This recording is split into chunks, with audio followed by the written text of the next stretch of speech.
বন্ধুরা দেখো জায়গাটা এত সুন্দর, পিছনে হনুমান মন্দির দেখতে পাচ্ছ, কিন্তু ওয়েদারটা এত খারাপ। এই আকাশ ধর না, এই আমার ক্যামেরাটা ধর, আমি এইভাবে ধর, আমি সামনে যাচ্ছি।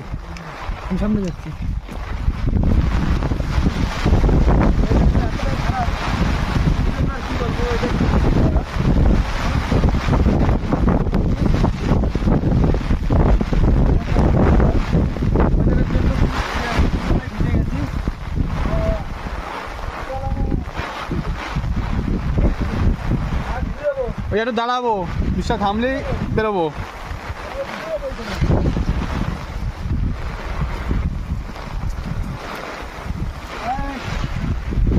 ওই পিছিয়ে দাঁড়া, ওই পিছিয়ে দাঁড়া। ফোন নে, ফোন মোস আগে। ক্যামেরা অন চলছে। দেখো ওয়েদারটা, ওই যে আমাদের গাড়ি দাঁড়িয়ে আছে।